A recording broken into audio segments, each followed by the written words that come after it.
Salut tout le monde! Aujourd'hui, on plonge dans un sujet qui nous touche tous, mais vraiment tous, la dépendance. Sauf que, attention, on va voir que ce mot cache bien plus de choses qu'on pourrait le croire à première vue.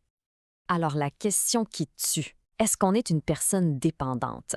Spontanément, le réflexe, c'est de dire non, pas du tout. Le mot dépendance, ça sonne un peu péjoratif, hein, comme une faiblesse.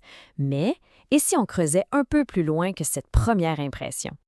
OK, pensons à notre routine de tous les jours. Le café du matin, sans lequel la journée peut juste pas commencer, est-ce que c'est une dépendance? Et cette personne qu'on aime, à qui on a besoin de parler, la sécurité que notre job nous apporte, l'attachement à notre pays, ou, ben oui, notre téléphone, évidemment. On n'y pense pas comme ça, mais tous ces trucs-là, ce sont des liens, et donc, d'une certaine manière, des dépendances. Eh bien, cette idée que tout le monde, sans la moindre exception, est une personne dépendante, elle vient d'un philosophe assez incroyable, Albert Memmi. C'est son œuvre qui va nous guider. Et vous allez voir, sa pensée a vraiment tout changé sur la façon de comprendre ce concept. Alors, pour bien comprendre d'où viennent ces idées, c'est super important de savoir qui était l'homme derrière la théorie. Parce que chez Memmi, sa vie et sa philosophie, c'est vraiment indissociable. Imaginez un peu le portrait. Mamie est née à Tunis, qui était à l'époque une colonie française. Lui-même se décrivait comme un juif arabe. Il venait d'une famille pauvre, d'une communauté minoritaire, et sa mère était d'origine berbère. C'est fou, hein? Dès le départ, il est au cœur d'un paquet de tensions, de rapports de pouvoir, de domination. Et ça, cette citation, ça dit tout sur sa façon de travailler. Il le dit lui-même. Il part de son expérience pour aller vers l'idée. Il n'invente pas des théories abstraites sorties de nulle part, non. Sa philo, elle est enracinée dans ce qu'il a vécu. C'est en regardant sa propre vie qu'il a réussi à dire des choses universelles sur la condition humaine. Mais au début, Memmi ne parlait pas de dépendance comme on vient de le faire. Non, son premier grand sujet, c'était quelque chose de bien plus direct, de bien plus brutal, qu'il a connu de très près, la domination. Spécifiquement, la relation entre le colonisateur et le colonisé. Ok, et c'est là que ça devient vraiment fascinant.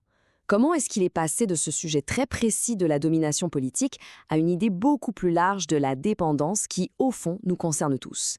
C'est un véritable saut conceptuel. Alors, regardons la différence. La domination, c'est vraiment un rapport de pouvoir, un déséquilibre, c'est imposé. La dépendance, par contre, c'est beaucoup plus vaste. Pour Memmi, c'est pas mal n'importe quel lien qui est basé sur un besoin ou un désir. Que ce soit une personne qu'on aime, notre café, notre travail, c'est beaucoup plus général. Et voilà sa définition. Toute simple, mais tellement, tellement puissante. Le fait d'être relié par un besoin ou un désir à quelqu'un ou à un objet. C'est tout. Remarquez comment il n'y a aucun jugement là-dedans.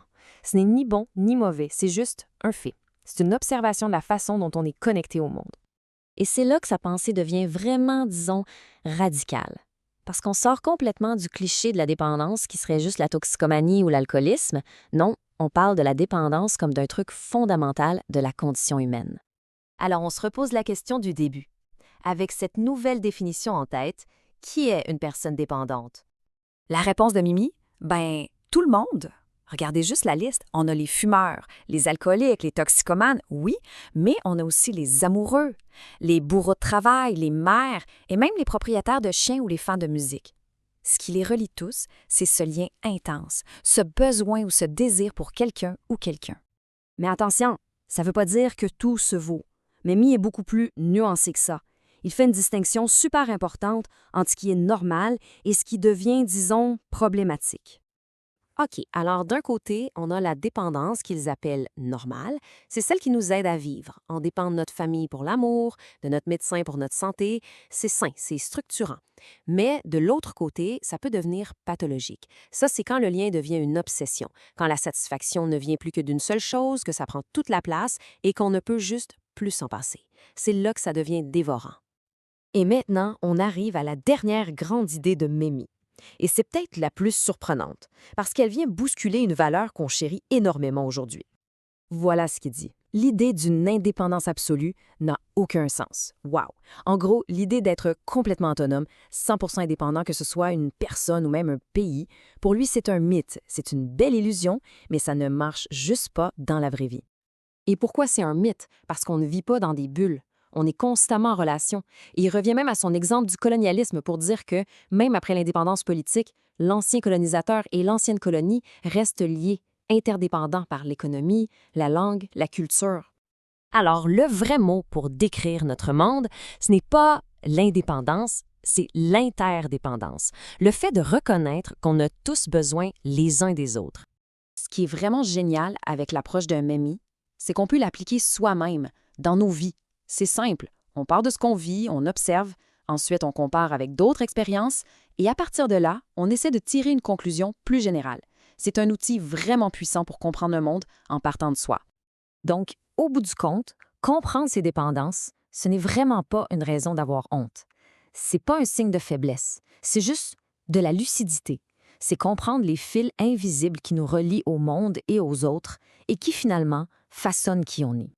Alors, pour finir, on pourrait se poser la question, c'est quoi nos propres dépendances, nos liens les plus forts et surtout, qu'est-ce qui nous apporte de bon et qu'est-ce qui nous coûte? Commencer à répondre à ça, c'est déjà un pas énorme dans la connaissance de soi.